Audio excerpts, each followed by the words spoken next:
नमस्कार मित्रांनो, एन के एज्युकेशन या यूट्यूब चॅनलवरती आपल्या सर्वांचे स्वागत. अपूर्णांक या घटकावरचा आपण आज 5वा भाग पाहणार आहोत. मागील 4 व्हिडिओमध्ये आपण अपूर्णांक या विषयावर अपूर्णांकाची ओळख असेल, बेरीज असेल, तुलना असेल, वजाबाकी असेल, या सर्व बाबी पाहिल्या. आज आपण अपूर्णांकाच्या या भागामध्ये अपूर्णांकाचा गुणाकार व भागाकार अतिशय सहजपणे कसा करायचा हे पाहणार आहोत. मागील जर व्हिडिओ कोणाचे पाहायचे राहिले असतील तर या व्हिडिओच्या डिस्क्रिप्शन बॉक्समध्ये आपल्याला मागील व्हिडिओच्या लिंक मिळतील, त्या अवश्य पहा आणि आजचा व्हिडिओ सुद्धा अवश्य पहा. आवडल्यास लाईक करा, शेअर करा आणि आपण जर नवीन असाल तर चॅनलला सबस्क्राईब करा आणि बेल आयकॉन प्रेस करून आपले नोटिफिकेशन ऑन ठेवा, जेणेकरून आपल्या चॅनलवरच्या नवनवीन व्हिडिओ आपल्यापर्यंत पोहोचतील. एन के एज्युकेशन म्हणजेच नाईस नॉलेज आपल्यापर्यंत पोहोचण्याचा आम्ही प्रयत्न करत आहोत. चला तर मग आजच्या व्हिडिओला आपण सुरुवात करूयात.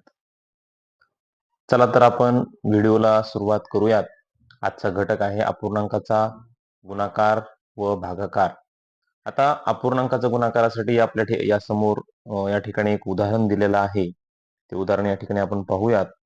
7/3 पहिला अपूर्णांक आहे गुणिले 5/4 असं दुसरं उदाहरण आहे. या दोन्हीचा गुणाकार करायचा आहे. अपूर्णांकाचा गुणाकार आणि भागाकार अतिशय सोप्या क्रिया आहेत. अपूर्णांकाची बेरीज आणि वजाबाकी करताना आपण फक्त अंशांची करायचो आणि छेदाची करत नव्हतो, पण इथं मात्र तसं नाही. अंशांचा गुणाकार अंशामध्ये करायचा आहे, छेदाचा गुणाकार छेदामध्ये करायचा. अतिशय सोपा घटक आहे. 7 आणि 5 हे दोन अंश, दोन अपूर्णांकाच्या दोन्हीचा गुणाकार करूयात आपण. 7 आणि 5 चा गुणाकार येतो 35, तो आपण अंशामध्ये लिहिला आणि 3 आणि 4 चा गुणाकार येतो 12.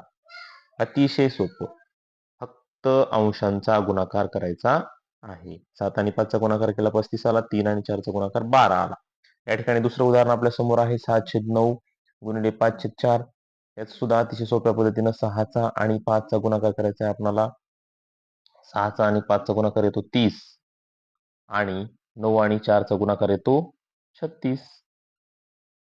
30/36 याचं उत्तर आलं. अशा पद्धतीने गुणाकार हा अंशाचा अंशामध्ये, छेदांचा छेदामध्ये. अतिशय सोपी पद्धत. चला तर आता भागाकाराची उदाहरणं पाहूयात आपण. अपूर्णांकाचा भागाकाराची या ठिकाणी दोन उदाहरण आहेत आपल्या समोर. 9/3 भागिले 4/5. आता अपूर्णांकाचा भागाकार करत असताना आपल्याला पहिला अपूर्णांक जशाच तसा लिहायचा. या ठिकाणी 9/3. आता या ठिकाणी भागिले आहे तर आपल्याला काय करायचं आहे, त्याच्या ठिकाणी गुणिले घ्यायचंय. भागिलेच्या ठिकाणी काय करायचं आपल्याला, गुणाकारात चिन्ह घ्यायचंय आणि दुसऱ्या अपूर्णांकाला आपल्याला उलटा लिहायचा आहे. म्हणजे छेदामध्ये जो अंक आहे तो आपल्याला घ्यायचा आहे अंशामध्ये आणि अंशातला अंक घ्यायचा आहे छेदामध्ये आणि या दोन्हीचा आपल्याला गुणाकार करायचा आहे. गुणाकार करायची पद्धत तर माहिती आहे आपल्याला. अंशांचा गुणाकार. 9चा आणि 5चा गुणाकार 9×5=45 आणि 3 आणि 4चा गुणाकार येतो 3×12. पहा परत एकदा, आपल्याला पहिला अपूर्णांक जशाच तसं ठेवायचा आहे. दुसऱ्या अपूर्णांक इथं जे भागिले चिन्ह आहे, भागाकाराचे चिन्ह आहे, त्याला आपल्याला गुणाकार करायचा आहे, गुणिले चिन्ह लिहायचं आहे आणि दुसरा अपूर्णांक आपल्याला उलटा लिहायचा. यालाच याचा अर्थ काय होतो, गुणाकार व्यस्त म्हणतात त्याला. एखादा अपूर्णांक जर आपण उलटा लिहित असू, म्हणजे 4/5 ऐवजी 5/4 लिहिलं तर याला 4/5चा गुणाकार व्यस्त म्हणतात. आणि गुणाकार अपूर्णांकाचा भागाकार करणे म्हणजेच गुणाकार व्यस्ताने गुणणे असा अर्थ होतो. म्हणून आपण या ठिकाणी अशा पद्धतीने केलं.